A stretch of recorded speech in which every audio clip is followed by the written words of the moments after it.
Lucas 11:1.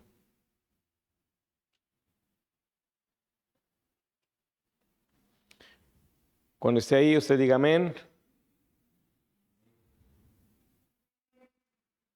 Aconteció que estaba Jesús orando en un lugar, y cuando terminó, uno de sus discípulos le dijo: Señor, enséñanos a orar, como también Juan enseñó a sus discípulos. Voy a repetirlo, Lucas 11:1.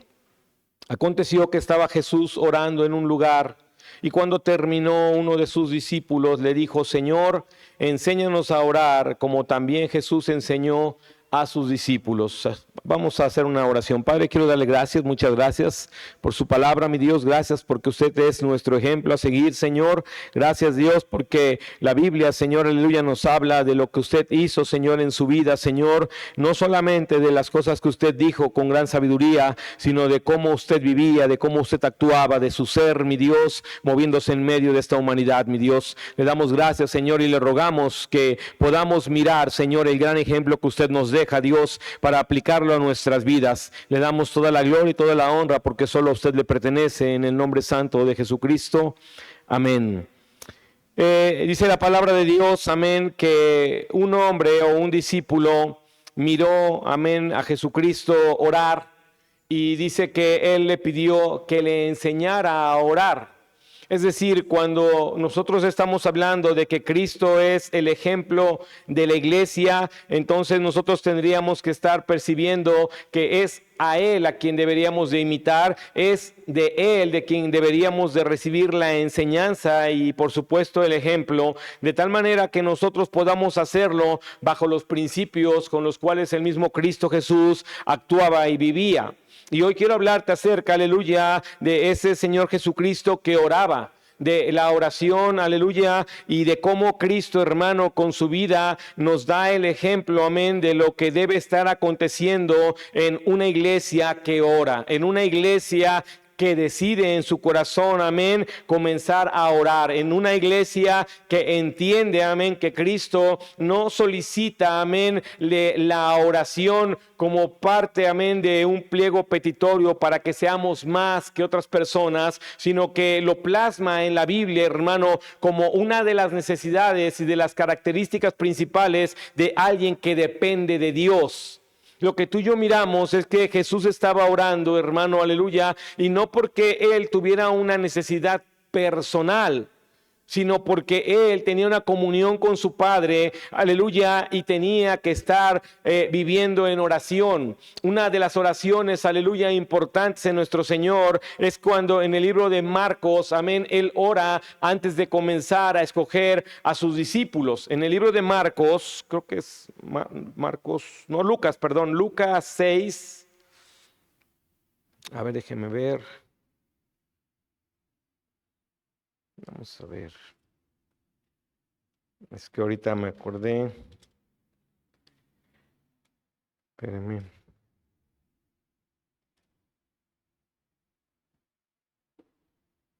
El libro de Lucas, capítulo 5, perdón, es Lucas 5:16. Lucas 5:16. Dice la palabra de Dios, ¿está ahí?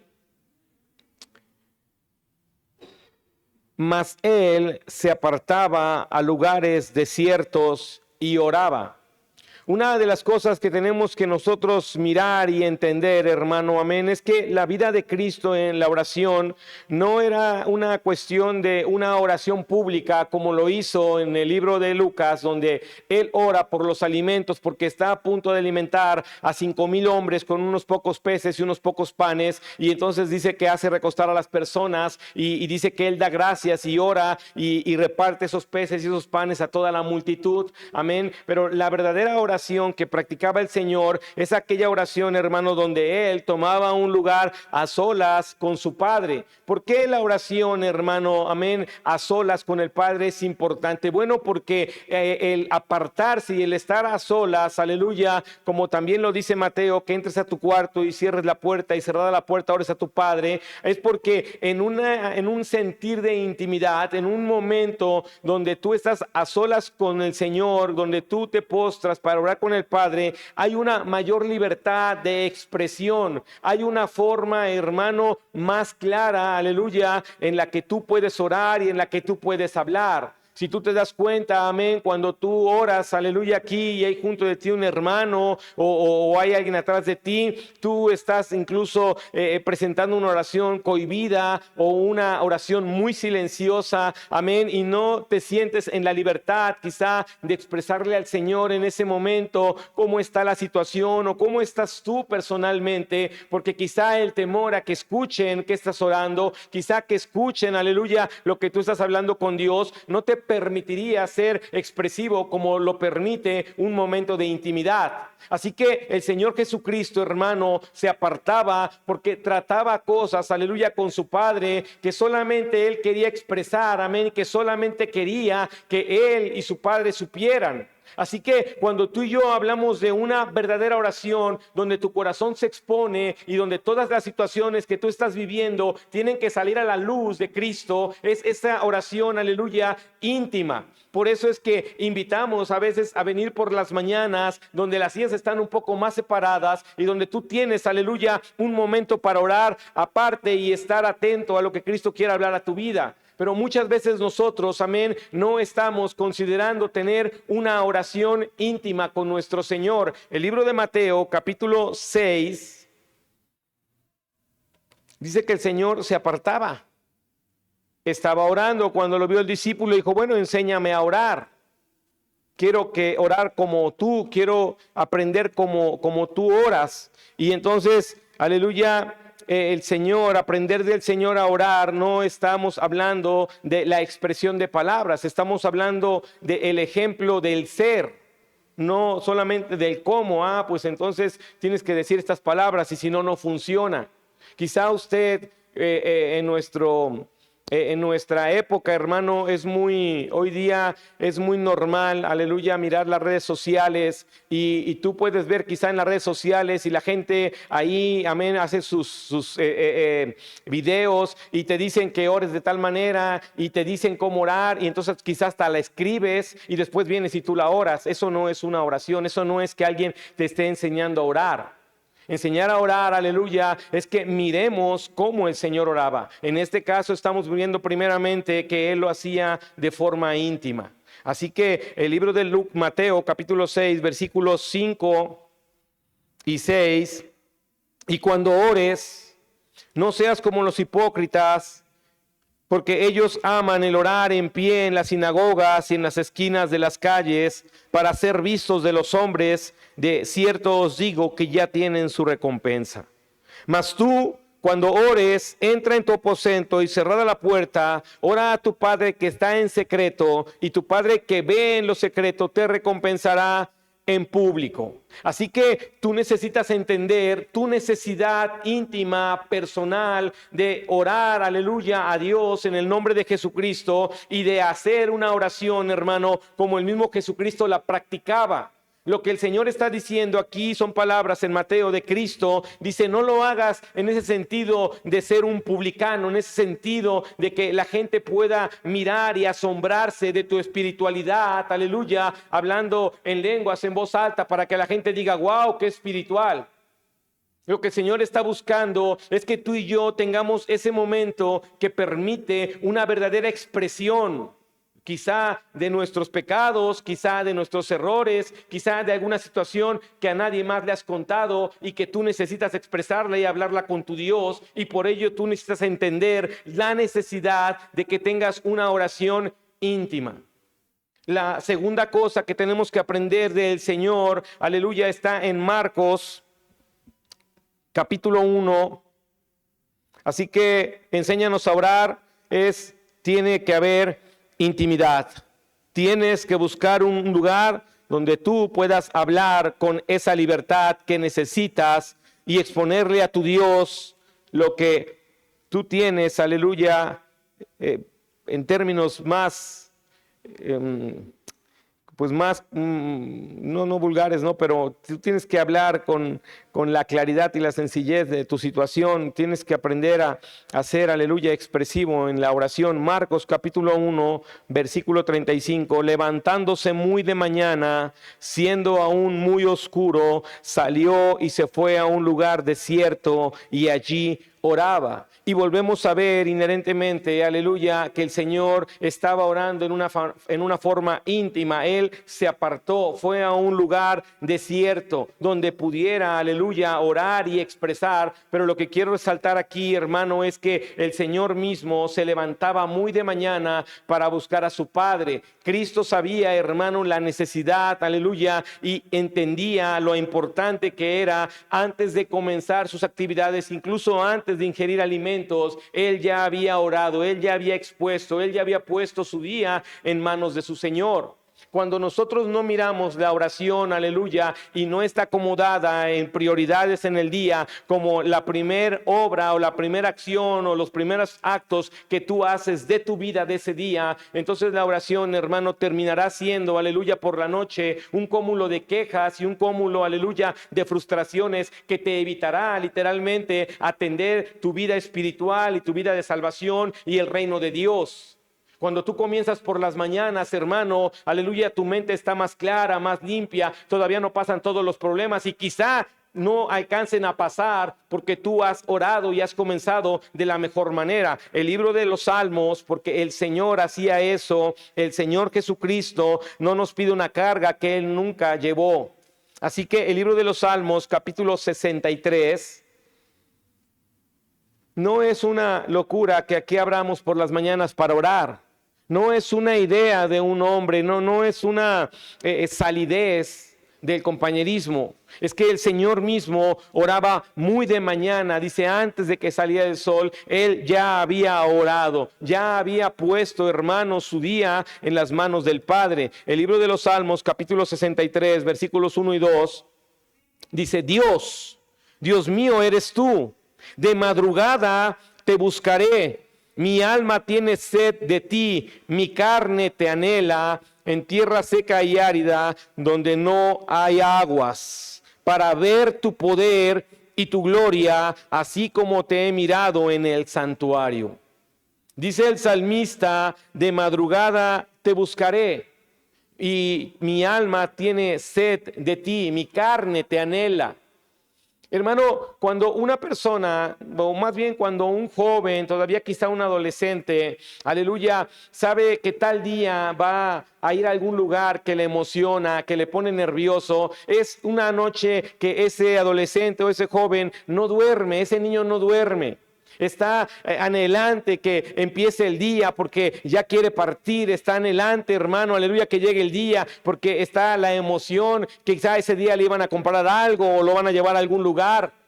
Y hay un anhelo de que llegue el momento. A eso se refiere este Salmo 63. Hay un deseo de levantarme para buscarte. Hay un anhelo en mi carne de postrarme. Hay algo en mí que me hace saber que quiero ver tu poder y tu gloria. Así que la oración por las mañanas, hermano, no solamente tiene que representar, aleluya, que Dios sea el obstáculo a nuestros problemas, sino que la oración por las mañanas tiene que representar que la iglesia, por donde se mueva en su estado, en su ciudad, tenga que estar mirando el poder y la gloria de Dios, aleluya. Quizá ese día le compartimos a alguien, quizá oramos por algún enfermo, quizá ese día invitamos a alguien. Algo pasó en nuestras vidas cotidianas, hermano, y pudimos mirar la obra de Dios. Pero cuando no estamos orando por las mañanas, hermano, el día puede presentarse, aleluya, de una forma tan fragmentada y tan rara que quizá tú, amén, tengas que venir, pues decías hace un momento, de noche para atender o que para que Dios te atienda en forma de queja. Así que la intención es que si queremos hoy nosotros, aleluya, aprender a orar, no hay una frase con la cual yo te pueda decir que así debes de orar, pero sí hay, aleluya, la forma y la actitud en la que tú tendrías que levantarte a orar y buscar un momento íntimo y buscarlo antes de comenzar todas las actividades que demandan tu vida cotidiana. La tercera cosa, hermano, está, aleluya, en Mateo 6, vamos a volver a Mateo 6, pero el versículo 7. ¿Me está siguiendo? Jesús es el ejemplo de oración. Mateo 6, versículo 7.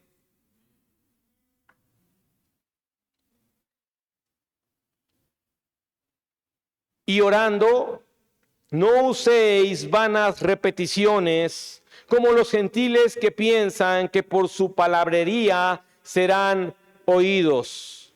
Así que una tercera cosa que tenemos que aprender de Cristo, hermano, es que no es la banalidad, aleluya, de una serie de palabras repetidas hasta que agotemos la paciencia de Cristo y nos conteste como el juez injusto. Hablar de orar, hermano, se requiere, aleluya, de una serie, amén, de exposiciones de los pensamientos, del corazón y de las emociones delante de nuestro Dios que nos permitan expresar, quizás sí, teniendo alguna repetición de palabras cuando oramos, pero no es la repetición la que genera el cambio o la respuesta de Dios. Es asombroso porque este hombre, Cervantes Saavedra, quien escribió una de las obras, aleluya, más conocidas, El Quijote de la Mancha, fue un hombre, hermano, aleluya, que usó, amén, de casi 29,000 palabras diferentes. Y cuando hablamos de no usar vanas repeticiones en la oración, tendríamos que recurrir a un léxico más amplio que nuestro propio diccionario. No habla de eso. Habla, hermano, aleluya, de que no seamos, aleluya, dice, no os hagáis pues semejantes a ellos. ¿A quienes? A los gentiles, en el versículo 8 de Mateo, capítulo 6. Así que lo que el Señor está diciendo es, no tienes que hacerlo de una forma religiosa como ya lo están practicando hace más de 2000 años ciertas personas, aleluya, quienes creen que por esa vana repetición Dios obrará y actuará. Y quiero que veamos un ejemplo para que tú y yo podamos entender que Cristo oraba, hermano, de una forma, aleluya, en la cual nos muestra y deberíamos de identificarnos, y sin duda es un gran ejemplo. Mateo capítulo 26, ¿está aquí? Mateo 26, del 37 al 44.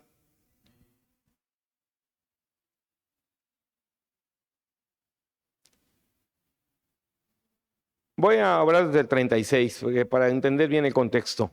Entonces llegó Jesús con ellos a un lugar que se llama Getsemaní y dijo a sus discípulos, sentaos aquí entre tanto que voy allí y oro. Nuevamente se va solo.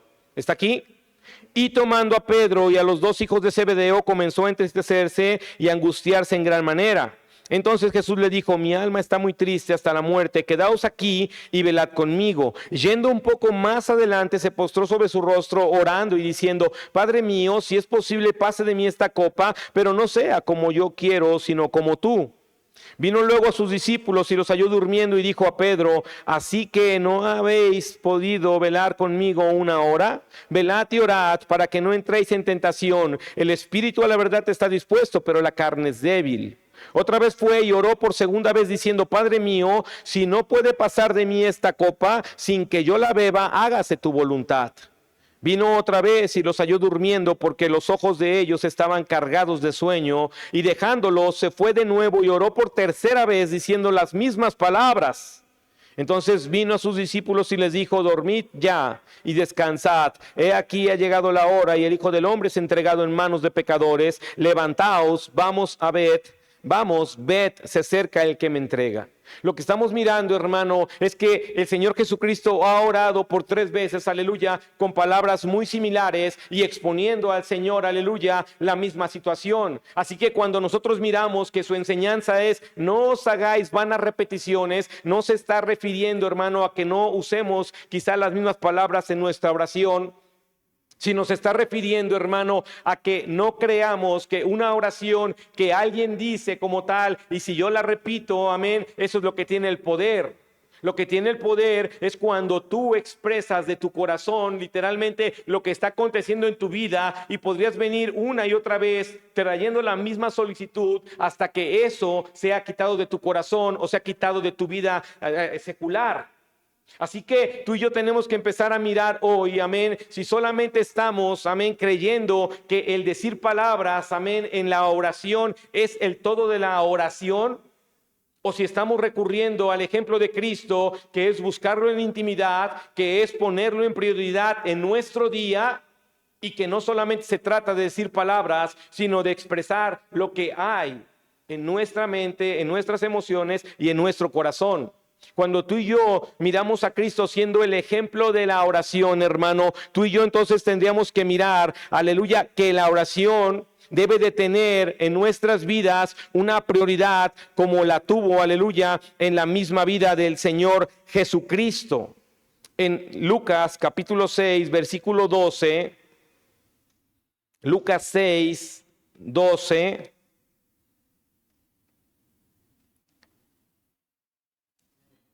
En aquellos días él fue al monte a orar y pasó la noche orando a Dios, y cuando era de día llamó a sus discípulos y escogió a 12 de ellos, a los cuales también llamó apóstoles. ¿Cuánto tiempo oró, hermano? En la noche. Nosotros creemos en las veladas de oración, ¿está aquí?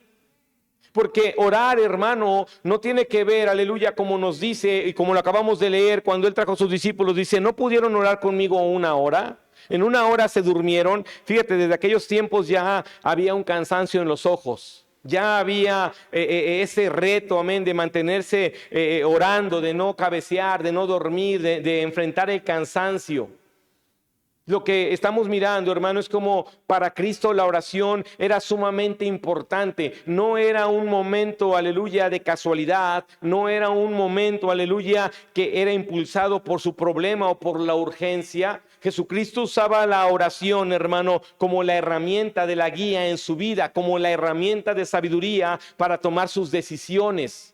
La oración no solamente tiene el aspecto, hermano, aleluya, de traer nuestras cargas porque estamos cansados y buscar que Él nos haga descansar. La oración, aleluya, si podríamos verlo desde un punto más humano, también sería preventiva.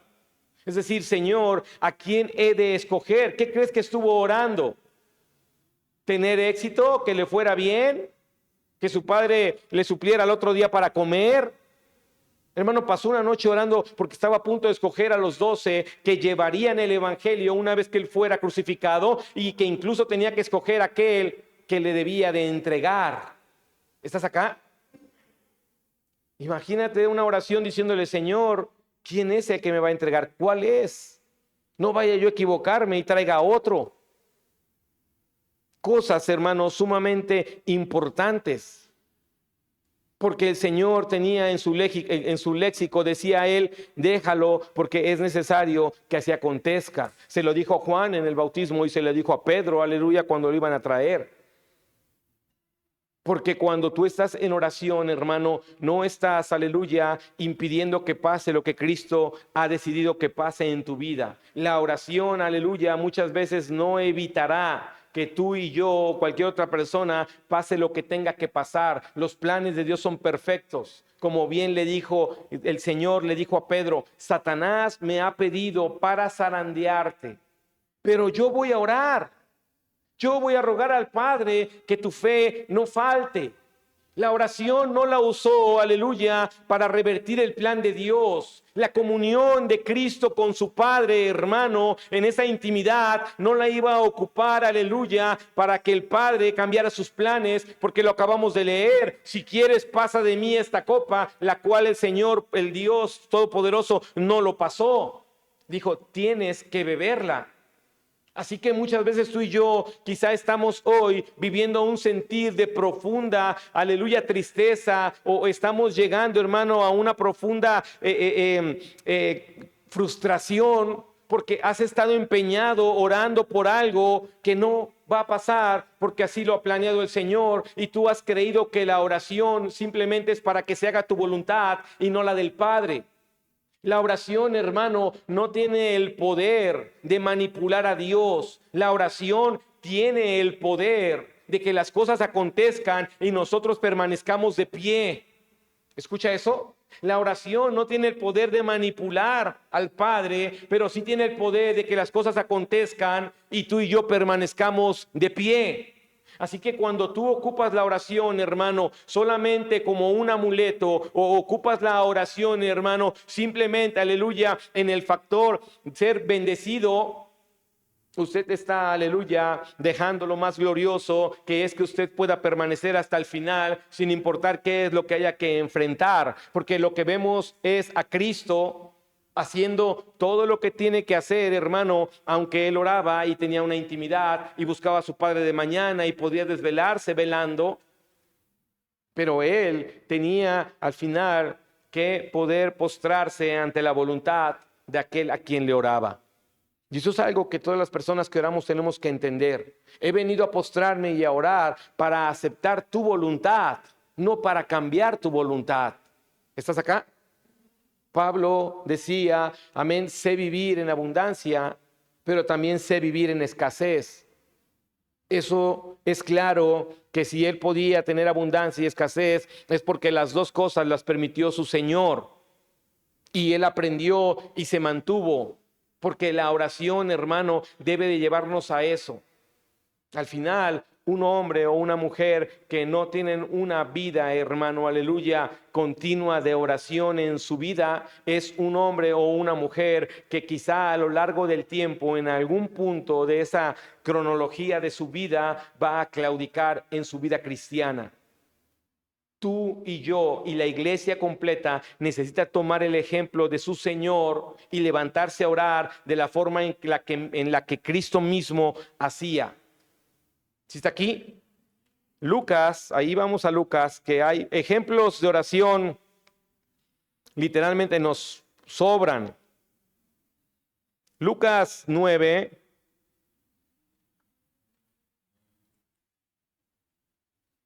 Mire cómo era el Señor. Lucas 9:15. Está por alimentar a los que te comentaba, los 5,000. Así, Lucas 9:15, así lo hicieron, haciéndolos sentar a todos. Y tomando los 5 panes y los 2 pescados, levantando los ojos al cielo, los bendijo y los partió y dio a sus discípulos para que los pusiesen delante de la gente. Y comieron todos y se saciaron y recogieron lo que les sobró, 12 cestas de pedazos. Alzó los ojos al cielo, los bendijo y los partió. La oración, hermano, muchas veces no tendrá que estar llena de grandes frases y de grandes palabras, pero la oración, hermano, amén, muchas veces actuará no por el momento efectivo de esa oración, sino por la vida, por el contexto de vida de oración que tiene usted. ¿Está aquí? Es decir, usted podría creer que la oración tiene que ser tan mágica que tenga que responder al momento de la urgencia. La realidad es que la oración, hermano, puede ser muy corta, pero tener una respuesta por causa de que quizá usted toda esa semana oró o de que durante el mes ha orado constantemente y el día que usted, aleluya, pronunció 4 o 5 palabras, algo pasó asombroso, no por ese momento en especial, sino porque su vida continua de buscar al Señor puede generar un milagro como este. No hubo una extensa oración. No hubo algo, hermano, aleluya, que pareciera sorprendente. Pero el milagro que aconteció literalmente fue sorprendente, porque aquí no se contaban ni mujeres ni niños. ¿Está aquí? Y en el libro de Lucas también, pero en el capítulo 18. ¿Me está siguiendo? Lucas 18.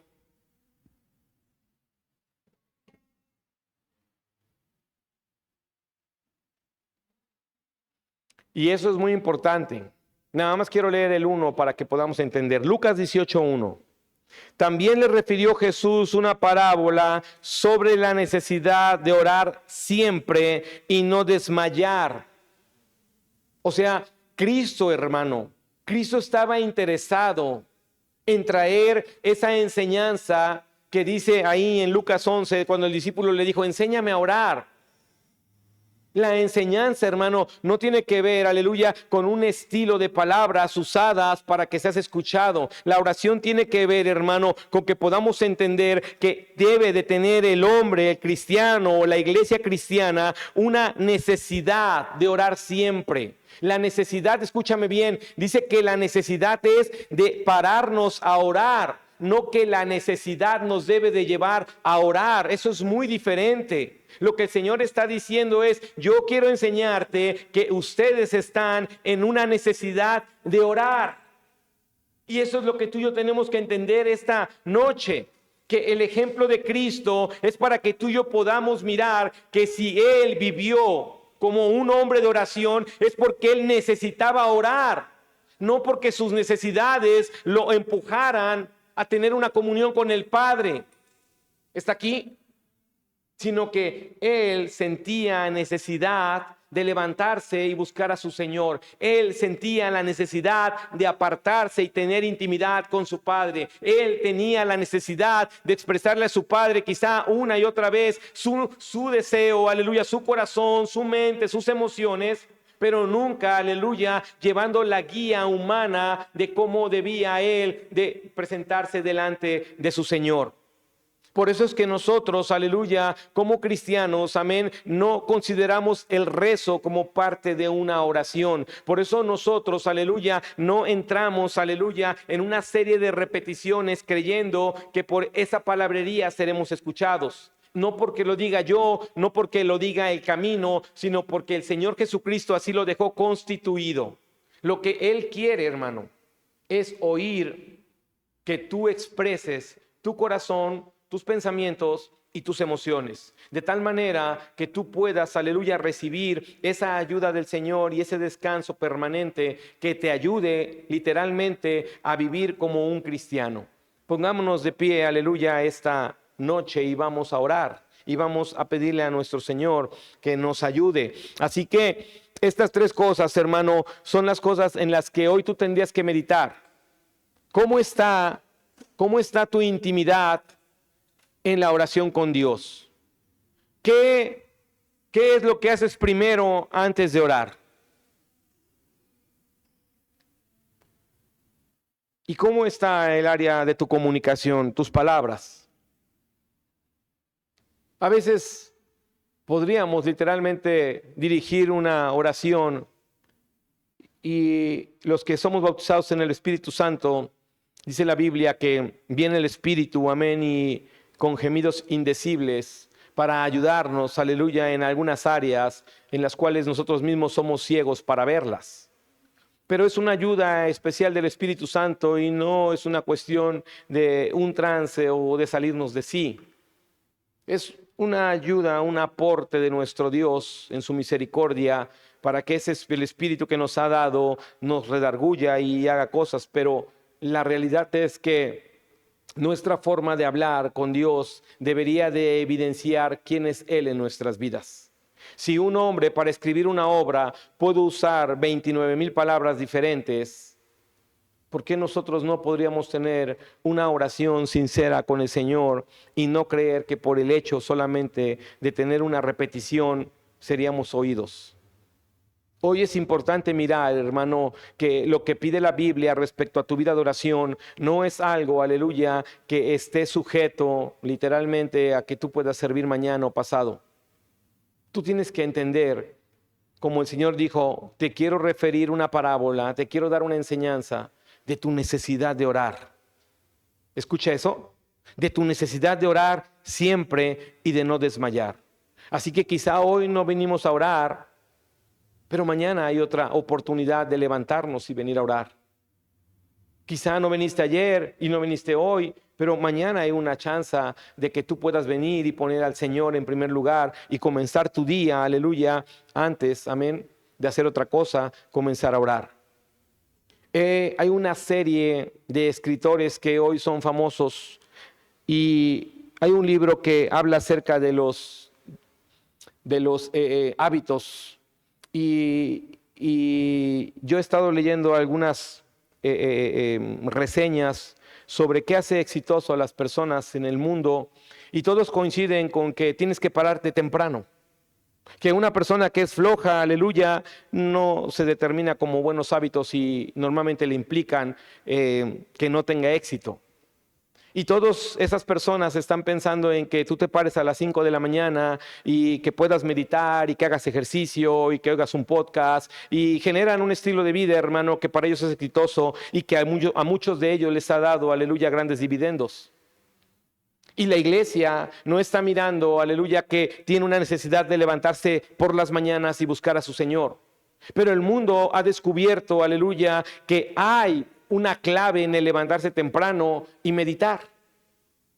Y mientras el mundo descubre esas cosas, hermano, la iglesia sigue con una venda en sus ojos y la iglesia sigue peleando en ver si voy a poner mi alarma y ver si me puedo levantar, y está pensando más en su cansancio que en su necesidad de orar y no desmayar siempre.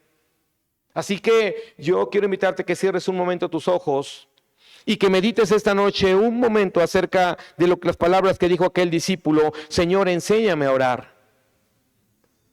Ciertamente el Señor después de eso contesta con lo que nosotros denominamos una estructura de oración, lo que muchos conocen como el Padre Nuestro, pero no estaba hablando de que tendríamos que repetir el Padre Nuestro, sino estaba dando una serie, aleluya, de enseñanzas que las personas tenían que considerar cuando vienen a su intimidad y hablan con Dios. Y que tenían que considerar reconocer a Dios, honrarlo, alabarlo, glorificarlo, pedirle que lo que se hace en los cielos se haga en la tierra. Que venga a Él prontamente, que nos dé un corazón que pueda perdonar. Y el Señor da una serie, aleluya, de ingredientes que deben de estar adheridos a ese momento de intimidad con el Padre. Pero sobre todo, hermanos, su vida era levantarse por las mañanas, porque iba a tomar decisiones ese día. Porque iba a orar por un enfermo, porque iba a orar por un endemoniado, porque iba a orar por un muerto. Y tenía que sanarlo y resucitarlo y liberarlo. Así que él sabía que su vínculo personal con su Padre era sumamente necesario. Él tenía una necesidad de orar. Y la otra es que cuidó siempre sus palabras. Siempre estuvo, hermano, exponiéndole a su Padre su mente, sus emociones y su corazón. De tal manera que siempre halló una respuesta del Padre correcta y perfecta, aunque en su momento, como él mismo lo dijo, si puedes pasar, si quieres pasar de mí esta copa, que pase. Pero la respuesta fue no, y él se ajustó y fue a la cruz con gozo. No pienses que la oración es que te quite de encima algún problema. No pienses que la oración solamente funciona como el amuleto de tu vida y puedas andar corriendo y caminando y brincando sin nunca tener un problema, una necesidad o una escasez. La oración es para que tú puedas mantenerte de pie. Pero yo voy a orar, Pedro, yo voy a rogar a mi Padre para que tu fe no te falte. Y que cuando pase este tiempo confirmes a tus hermanos. Para que seas de bendición, para que tú seas testimonio, para que tú, aleluya, seas quien tengas que ser. Quizá tu falta de oración, quizá esa falta de oración en tu vida real, hermano. Real, verdadera. Piénsate tú hoy antes de venir al altar. ¿Me siento con una necesidad de orar? ¿O me siento con la obligación de venir a orar? Este discipulado que he recibido desde que llegué aquí, que oigo que hay que venir a orar, que la iglesia está abierta, me abre el panorama a decir, oh, tengo un lugar para suplir mi necesidad de orar. O dices, wow, hay un lugar que me obligan a orar. Mientras no cambie tu percepción, tampoco puede cambiar, hermano, entonces la prioridad. Para que eso sea lo primero que hagas en el día. Y tampoco cambiará, por supuesto, tu forma de comunión con el Señor a través de tus palabras. Así que lo que yo quiero hacer esta noche, y quiero que lo medites antes de venir para acá mientras cantamos una alabanza, es, he descubierto mi necesidad de orar. Yo me siento necesitado de orar. Y hoy tienes que ser honesto. Porque la idea de venir al altar, hermano, esta noche es que tú puedas venir y decirle, Señor, no siento necesidad, tienes que ponerme esa necesidad. Por eso no me levanto, por eso no me esfuerzo, por eso no me mantengo. Por eso mi oración es tan escueta, tan barata. El llamado esta noche al altar no es que tú vengas a decirle al Señor que vas a orar como otras veces, porque no quisiera comprometerte y que mañana seas condenado por tus palabras, porque sabes que fallamos. El llamado esta noche al altar es que tú puedas y quieras venir para decirle, Señor, yo soy el que necesito que se cambie esa percepción. He venido por necesidad y cuando todo está bien no vengo. Quiero que tú pongas en mi vida, que me des un corazón que quiera tener la necesidad de orar. Ese es el llamado esta noche, que tú puedas venir al altar para decirle, quiero que pongas en mí la necesidad de orar. No la tengo. No he vivido así. Ese es el Cristo al que tenemos que copiarle su ser. Ese es el Cristo al cual tú y yo deberíamos de imitar. Ese es el ejemplo del Cristo a la iglesia. No es hablar, es sentirnos en una necesidad de levantarnos y buscarlo en intimidad, de levantarnos y ponerlo en primer lugar, de levantarnos y exponerle la mente, el corazón y las emociones. Así que mientras cantamos esta alabanza, usted puede meditar unos segundos y si quiere venir y decir, Señor, necesito esa necesidad de orar, porque otras necesidades ya están ahí. Pero hoy necesito ser un menesteroso de la oración, un necesitado de la oración. Aleluya, vamos a